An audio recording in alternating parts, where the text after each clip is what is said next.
Saudara, pada saat malam hari ini saya akan membawakan satu tema tentang kekayaan dan kemiskinan yang tersembunyi. Jadi kekayaan dan kemiskinan yang tersembunyi. Hari ini orang kaya semakin kaya, yang miskin semakin miskin. Tapi ada juga yang miskin, dia berusaha dan dia menjadi kaya. Dan dunia ini seimbang, ada yang kaya, ada yang miskin, ada yang susah, ada yang senang. Tetapi semuanya itu tetap dibuat Tuhan seimbang. Dan kita akan buka bersama-sama dalam Amsal pasal 22 ayatnya yang kedua. Amsal pasal 22 ayat yang kedua. Kita akan baca bersama-sama ayat firman Tuhan pada saat malam hari ini. Amsal pasal 22 ayatnya yang kedua. Yang sudah dapat katakan amin. Kita akan baca bersama-sama. 2, 3. Orang kaya dan orang miskin bertemu.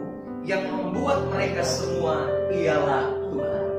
Tuhan yang kita sembah adalah Allah yang seimbang. Dia menciptakan ada yang kaya, ada yang miskin.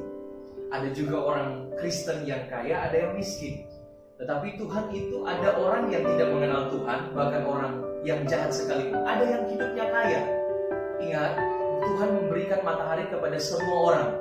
Kalau orang itu mau berusaha, dia bisa jadi kaya dengan berbagai macam cara. Tetapi kekayaan di luar Tuhan, semua adalah di dalam hati mereka akan ada kekosongan. Sekalipun hartanya melimpah, tapi dalam hatinya ada kekosongan karena gak ada Tuhan. Kekayaan di luar Tuhan selalu tidak membuahkan hasil kebahagiaan. Tapi kalau kita kaya di dalam Tuhan, maka kekayaan itu kita akan bisa menikmatinya. Nah, Bapak Ibu Saudara, perhatikan di sini ada orang terkaya di dunia. Ya, ada Jeff Bezos, ya, seorang yang memiliki kekayaan 113 miliar US dollar atau sekitar 1.853 triliun. Banyak sekali, Saudara. Kalau 1 triliun saja, Saudara, kalau misalnya Saudara dikasih triliun, ya, atau saya dikasih triliun, kita akan beli kerupuk untuk kota Serang dan kita makan sama-sama. Saudara bayangkan berapa banyak 1.000 triliun kerupuk, ya, Saudara. Untuk semua orang itu banyak sekali. Dan juga ada Bill Gates. Bill Gates ini, ya, seorang pendiri Microsoft, ya.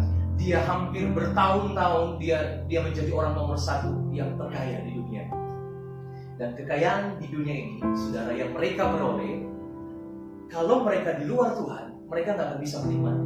Walaupun kaya banyak uang, pusing juga, Saudara.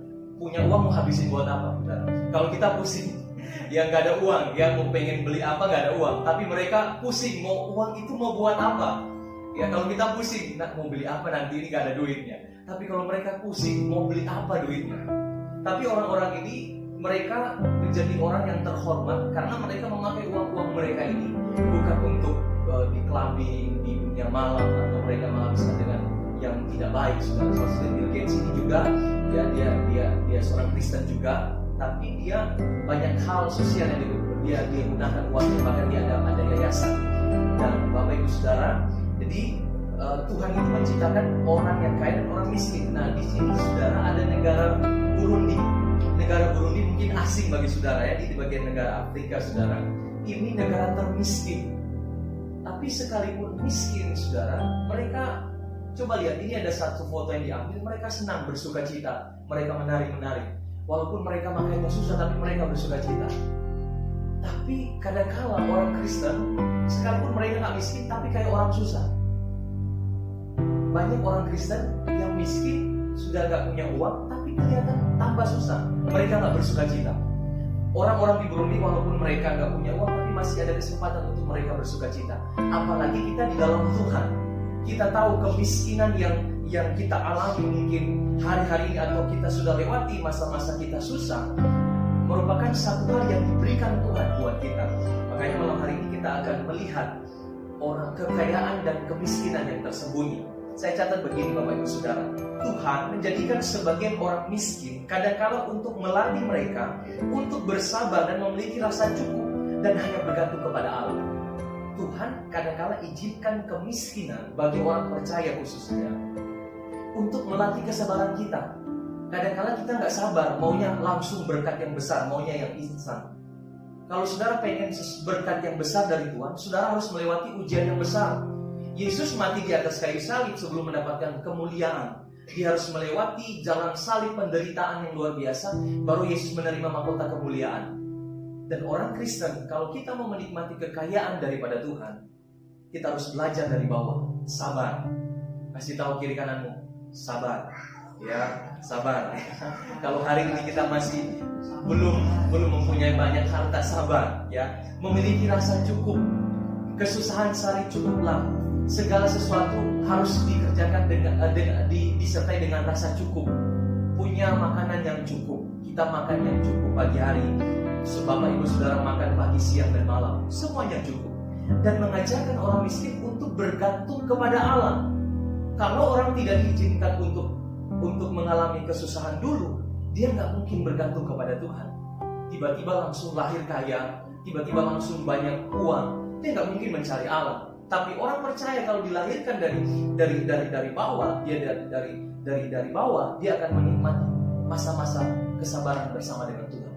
Ada saudara di luar negeri, ada seorang ibu-ibu, waktu dia pindah ke Belanda, dia bingung, dia mau jualan apa, dia mau buat apa di Belanda.